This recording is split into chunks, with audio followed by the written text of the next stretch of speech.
हरियाणा में आदमपुर चुनाव को लेकर सरगर्मियां तेज हो गई हैं। सभी राजनीतिक पार्टियों के नेता इस चुनाव को जीतने के लिए जनता के बीच पहुंच रहे हैं। इसी कड़ी में रविवार को दिल्ली के उप मुख्यमंत्री मनीष सिसोदिया बालसमंद में शिक्षा अधिकार पंचायत पहुंचे। इसी दौरान सिसोदिया की प्रदेश सरकार भाजपा सरकार पर जमकर निशाना साधा। मनीष सिसोदिया ने कहा कि एक तरफ तो खट्टर सरकार स्कूलों पर ताला लगाने पर लगी हुई है, तो वहीं दूसरी तरफ बालसमंद में शिक्षा अधिकार पंचायत हो रही है। बता दें, इस मौके पर सुशील गुप्ता और अनुराग ढांडा भी मौजूद रहे। देश की राजनीति इस समय केवल और केवल दो टुकड़ों में बट गई है। इसके एक हिस्से में है वो लोग जो कहते हैं सरकारी स्कूल बंद कर देने चाहिए, जो कहते हैं प्राइवेट स्कूल महंगे होते जाने चाहिए, और जब जनता कहती है कि साहब सरकारी स्कूल बंद क्यों कर रहे हो, तो उनकी पार्टी के नेता कहते हैं कि हमसे क्या बच्चे पूछ के पैदा करते हो जो हम उनके लिए स्कूल खोले। जब जनता कहती है खट्टर साहब से जाके कि साहब प्राइवेट स्कूलों की फीस आगे बढ़ गई, तो उस जनता को खट्टर साहब कहते हैं, आपने यहाँ से सोशल मीडिया पे वीडियो चलाया था 2 साल पहले कि मैं क्या करूं, प्राइवेट स्कूल वाला खाएगा क्या अगर पैसे की फीस नहीं बढ़ाएगा, अगर स्कूल की फीस नहीं बढ़ाएगा। 2 हिस्सों में बट गई है। भारतीय जनता पार्टी उसका नेतृत्व कर रही है, उस हिस्से का। कांग्रेस उसकी पिछलग्गू बन के वहीं बैठी हुई है उसी खेलों में कि सरकारी स्कूल नहीं होने चाहिए देश में। देश में सरकारी स्कूल होंगे तो गड़बड़ हो जाएगा। ये हिस्सा है। इसी के तहत हरियाणा में 700 सरकारी स्कूल बंद कर दिए गए। 21वीं सदी में जब देश शिक्षा का क्रांति कर रहा है, उस वक्त हरियाणा 700 स्कूल बंद करके बैठा है। जहां आप लोगों का नाम लिया जाएगा कि आदमपुर विधानसभा के लोग, बालसमंद गांव के लोग चुनाव से पहले शिक्षा की बात करने बैठे थे, वहीं खट्टर साहब का भी नाम लिया जाएगा कि एक मुख्यमंत्री ऐसा था कि जनता जब शिक्षा अधिकार की बात कर रही थी तो बेशर्मी से 700 सरकारी स्कूलों को बंद करता चला जा रहा था। वहीं इस मौके पर अनुराग ढांडा ने कुलदीप बिश्नोई पर जमकर निशाना साधते हुए कहा कि आदमपुर किसी एक परिवार की बपौती नहीं है। चौधरी भजनलाल यहां से जीते और मुख्यमंत्री बने, यहां के लोगों को चौधर दिलाने का काम किया, लेकिन उनके बेटे ने उनके नाम पर वोट मांगी और अब उनका पोता भी उनके नाम पर वोट मांग रहा है।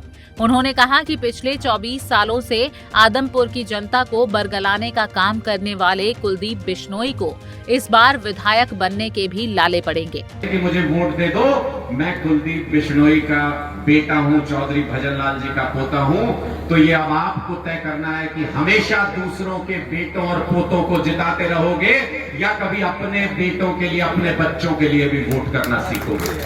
ये आपको तय करना है। और ये लोग क्या कहते हैं, क्या करते हैं, इसका जरा लेखा जोखा समझिए। कहते हैं कि सरकार में आने के लिए मैंने पार्टी छोड़ी, मैंने विधायक पद से इस्तीफा दिया और अब दोबारा चुनाव लड़ रहा हूं। पिछले 24 साल से ये इस भुलावे में रखते आए लोगों को कि मैं मुख्यमंत्री बन सकता हूं। जिस भी पार्टी से चुनाव लड़े, ये हमेशा ये मीठी गोली पकड़ाते आए आदमपुर को कि मैं मुख्यमंत्री का उम्मीदवार हूं, मुख्यमंत्री बन सकता हूं। लेकिन इस बार सबको मालूम है कि ना मुख्यमंत्री बन सकते, ना उप मुख्यमंत्री बन सकते, ना मंत्री बन सकते। इस बार विधायक बनने के लाले पड़ेंगे, लाले आदमपुर विधानसभा से। और उसके बाद क्या कहते हैं, जब पार्टी ज्वाइन की तो इन्होंने क्या कहा कि आदमपुर के लिए अब काम हो सकेगा, इसलिए भारतीय जनता पार्टी में शामिल हुआ हूं। मैं यहां इस मंच से कहना चाहता हूं कि अभी तो तुम्हारे हाथ जुड़वाए हैं कुलदीप बिश्नोई, घुटनों पे नहीं ला दिया तो कहना आम आदमी पार्टी ना। अनुराग ढांडा ने कहा कि कुलदीप बिश्नोई ने बीजेपी ज्वाइन की। अपने बेटे को जेल जाने से बचाने के लिए मुख्यमंत्री को भव्य बिश्नोई का चेहरा दिखाने की अगर पुलिस पकड़ने आए तो इसको बचा लेना। ढांडा ने कहा इसका मतलब है कुलदीप बिश्नोई अपने बच्चों को बचाने के लिए बीजेपी में शामिल हुआ है। मैं बताता हूँ किस लिए गया था मुख्यमंत्री गया। ये अपने बच्चे की शक्ल दिखाने गया था भव्य बिश्नोई की। क्या कहने गया था कि ध्यान से पहचान लीजिए, इसी को जेल से बचाने के लिए भारतीय जनता पार्टी में शामिल हुआ हूँ। अगर किसी दिन पुलिस पकड़ने के लिए आए तो उनको फोटो दे देना कि इस आदमी को नहीं पकड़े, इसको छोड़ देगा। अपने बच्चों को बचाने के लिए 200 करोड़ रुपए का इनकम टैक्स का केस चल रहा है कुलदीप बिश्नोई के ऊपर। और इसके पासपोर्ट जमा है, इसकी पत्नी के पासपोर्ट जमा है, सारे परिवार के पासपोर्ट जमा है। सुप्रीम कोर्ट कहता है अगर बच्चे को विदेश पढ़ने भेजना हो तो अपने सारे पासपोर्ट जमा कर दो, तब भेज सकते हो। जमानत पे गिरवी रखे पासपोर्ट अपने, तब बच्चे को विदेश भेज पाए। और वो पासपोर्ट लौटाने के लिए सुप्रीम कोर्ट में अर्जी लगाई, सुप्रीम कोर्ट ने अर्जी खारिज कर दी। बोले लुकआउट नोटिस है, पासपोर्ट लेके भी क्या कर लोगे, विदेश नहीं जा सकते तुम। तो इसका मतलब क्या कि अपने बच्चों के बारे में सोचता है कुलदीप बिश्नोई, उनको बचाने के लिए वो भारतीय जनता पार्टी में शामिल हुआ है। आप भी अपने बच्चों के बारे में सोचो, नहीं तो सड़क पे ऐसे।